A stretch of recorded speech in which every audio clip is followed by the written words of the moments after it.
Hello viewers, আপনারা যারা MS word সম্পর্কে কম অবগত অথবা একেবারে অবগত নয় কিন্তু চাচ্ছেন নিজেকে এমএস ওয়ার্ড সম্পর্কে অ্যাডভান্স লেভেলে নিয়ে চাকরি ইন্টারভিউ অথবা চাকরির ক্ষেত্রে এমএস ওয়ার্ড সম্পর্কিত সকল কঠিন সমস্যার সমাধান করবেন, তাদের জন্যই আমার এমএস ওয়ার্ড সম্পর্কিত সকল পর্ব।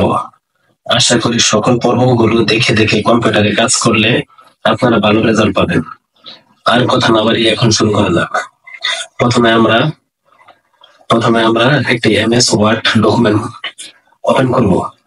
এর জন্য আমরা মাউসের ডান বাটনে ক্লিক করে নিয়ে যাব, নিয়ে গিয়ে পরে Microsoft office document word document এটা ওপেন করব।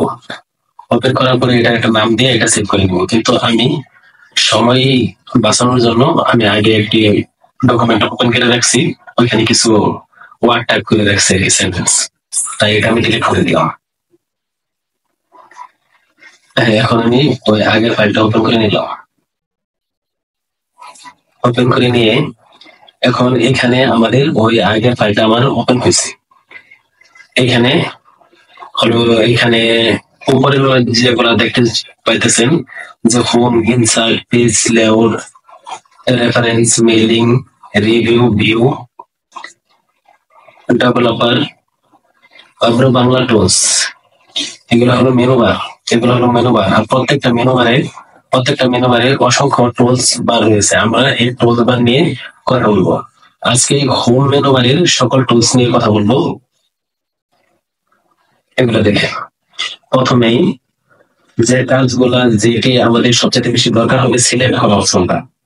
এখন সিলেক্ট করার জন্য আমরা কি করব, এখানে মাউসের বাম বাটনে ক্লিক করে ডানের দিকে টানবো, ক্লিক করে ধরে ডানের দিকে টানবো। টানলেই আমাদের মার্ক হয়ে যাবে, সিলেক্ট হয়ে যাবে। সিলেক্ট হয়ে যাওয়ার পরে আমরা এই কাটের কাজটা দিব। সিলেক্ট করার পরে এখানে কাটে ক্লিক করলে ওটা কেটে দেবে।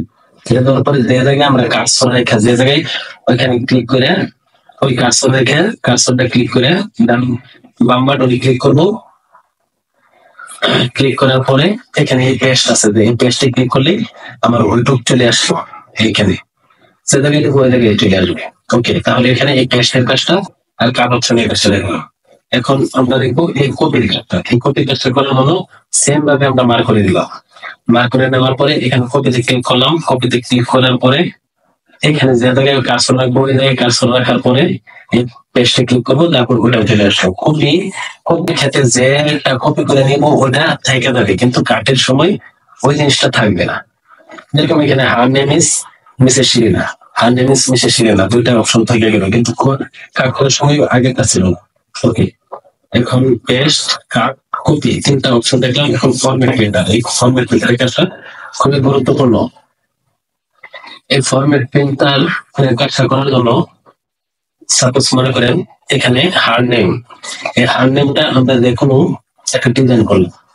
সাপোজ আমরা এখানে এটাকে বোল্ড করলাম। বোল্ড করলে এখন দেখা গেল যে এই জিনিসটা বোল্ড হলো, এটা বোল্ড হয়েছে। এখন এটা আমরা সিলেক্ট করবো, আমরা যেরকম করবো ধরেন এইটুকু আমরা সিলেক্ট করলাম। সিলেক্ট করার পরে এই ফরম্যাট প্রিন্টারে ক্লিক করার পরে যে অপশনে আমরা ক্লিক করবো, যেটুকু ক্লিক করবো ওইটুকু আমাদের ওইটার মতো হয়ে যাবে। এরকম এটা বোল্ড হয়ে গেছে, এইটুকুর মতো এটা হয়ে গেছে, অর্থাৎ এইটুকু ফরম্যাটটা কপি করে এইটুকু হয়ে গেছে। এটা হচ্ছে ফরম্যাট প্রিন্টারের কাজ, অর্থাৎ ওই ফরম্যাটটা কপি করে ওটার মতো বানানো। ওকে, এখন আমাদের এই ফরম্যাট প্রিন্টারের দরকার নেই, এটা আমরা আগের মতো করে রাখবো, জেনারেট করে রাখলাম।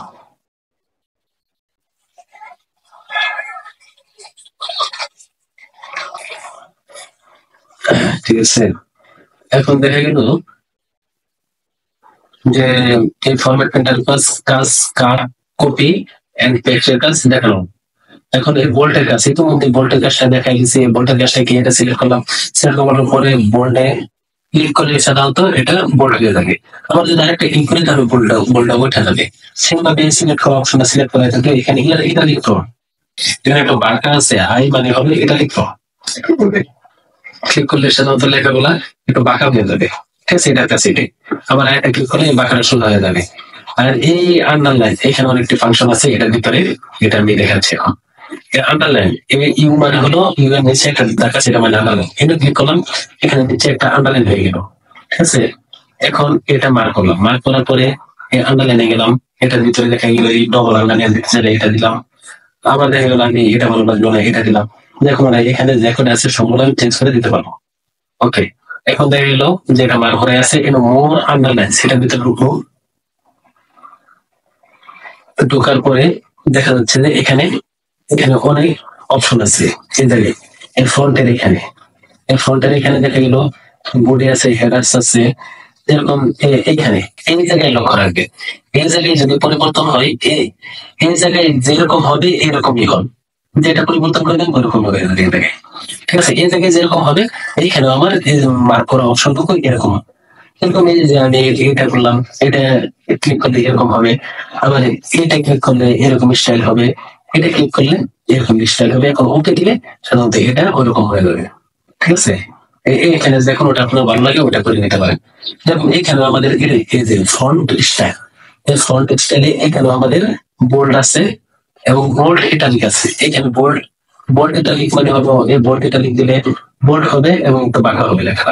ওকে, এরপরে এখানে হলো সাইজের মধ্যে আমরা কি রকম বড় ছোট করতে চাইলে লেখা বড় হবে ছোট হবে, এই যে বড় হয়ে গেছে লেখা। আবার এখানে আমরা উপরে দিলে এটা এই যে ছোট হয়ে গেছে লেখা, ঠিক আছে। তাহলে এটা ফন্ট স্টাইল সাইজ এই তিনটা কাজ দেখলাম।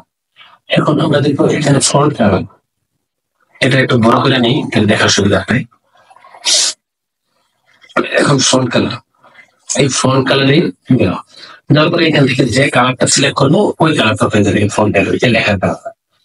লেখার কালারটা ওকে করে একটা দেখা যায় আপনাদের, ওকে করে দেখা যাবে এই কালারটা এই ওকে হয়ে গেছে, এরকম কালার হয়ে গেছে, ঠিক আছে। এটা আপনাদের দেখানোর জন্য জাস্ট করতে হয়। এখন আবার গেলাম এখানে মোর আন্ডারলাইনসে, যার পরে এখানে এই ফন্ট কালারটাও দেখলাম, এখানে যে কোনো কালার সিলেক্ট করা যাবে। ওকে, এখানে মোর কালার আছে, মোর কালারের জায়গায় যেটা আমরা সিলেক্ট করতে চাইবো এটা যদি এই জায়গায় রাখি তাহলে এই কালারটা থেকে আসবে, এবং এই স্ট্যান্ডার্ড এখানে যে কালারটা আমি সিলেক্ট করবো এই কালারটা চলে আসবে। এই জায়গায় এই যে ওকে দেওয়ার পরে ওই কালারটা এখানে চলে আসবে, ঠিক আছে। যে কোনো জায়গা থেকে আমরা কালার দিতে পারি। কাস্টম থেকে এখানে এদের রেডের পরিমাণ এত পার্সেন্ট, গ্রিনের পরিমাণ এত এবং ব্লুর পরিমাণ এত, এই তিনটা দিলে এই কালারটা আছে। এখন এখানে ক্লিক করলে আমার এই কালারটা এখানে শো করবে এবং এই জায়গায় শো করবে। ওকে, এখন এটা বুঝতে পারছি। এখন কালার গুলো এখন আন্ডারলাইন স্টাইল, এই যে নিচে যে দাগটা আছে নিচের আন্ডারলাইন, এই আন্ডারলাইনের স্টাইলটা হলো এখানে গেলাম, যাওয়ার পরে এখানে যে কোনো স্টাইল দিতে পারবে। এটা ইতিমধ্যে আগে দেখা গেছে, ওইখান থেকে দিতে পারবে, প্লাস এখান থেকে দেওয়া আন্ডারলাইন স্টাইল এবং আন্ডারলাইন কালার। এই আন্ডারলাইন যেরকম এই লেখার কালার একরকম, এখন আন্ডারলাইনের কালার যদি আরেক রকম দিয়েছিলাম তাহলে আমি এই ক্লিক করলাম, ক্লিক করার পরে দেখা গেল আন্ডারলাইনের কালার এরকম হয়ে গেল, ঠিক আছে। তাহলে আন্ডারলাইনের কালার গেল। এখন দেখা গেল এই ইফেক্টস এর মধ্যে আরো কিছু গুরুত্বপূর্ণ কাজ আছে, যেরকম এটা হলো স্ট্রিক থ্রপ। এই স্ট্রিক থ্রপ মানে হলে এখানে ক্লিক করলে এটা একটু কাটাছেড়া হয়ে যাবে আর কি। এরকম এদিকে ক্লিক করলাম এটা কাটাছেড়া হয়ে গেল। ডবল টিক থ্রপ এটা মানে ডবল বার কাটা হয়ে যাবে, ঠিক আছে। এরপরে এটা ক্লিক করলে এটা ছোট হয়ে যাবে, এটা ক্লিক করলে এটা বড়, এটা নিচে যায় ছোট হয়ে যাবে, ওটা বড় যায় এটা স্কোয়ারের মতো হয়ে যাবে, এটা টুর মতো হয়ে যাবে। যেরকম এটা স্কোয়ার দিলে যেরকম হয়, যেরকম এই উপরেরটা দিলে উপরে চলে যাবে লেখা, কিন্তু বড় লেখাটা থাকবে তাহলে এটা স্কোয়ারের মতো হয়ে যাবে। এটা এই লেখাটা এখানে লিখবো তাই স্কোয়ারের মতো। ওকে, এরপর আমি ওকে করে দেখাচ্ছি। এই দেখেন এখানে উপরে হয়ে গেছে, ইজের উপরে ইজের মাথায় ঠিক আছে, ঠিক আছে। এটা হচ্ছে এটার ক্লাস স্কোয়ারের মতো হয়ে গেছে, ঠিক আছে। এখন আবার মোর আন্ডারলাইন যাই, যাওয়ার পরে এখান থেকে এইগুলো সব আপনারা দেখে নিবেন, তাহলে এখানে একটা কাজ আছে, তাহলে সবচেয়ে বেটার হবে। আজকে এই পর্যন্তই, ঠিক আছে। এর পরবর্তী এপিসোডে বাকি পরবর্তী পর্বতে আমরা আরো যে অপশন আছে ওগুলো নিয়ে কাজ করবো। আশা করি আপনাদের ভালো লাগবে এবং আপনারা যদি এর পাশে থাকেন আমার সব পর্বগুলো দেখুন, আশা করি আপনারা একাই কাজ করলে চলে যাবেন এবং ইন্টারভিউ এবং চাকরির ক্ষেত্রে আপনারা যে কোনো সমস্যার সমাধান হতে পারবেন। ওকে, থ্যাংক ইউ।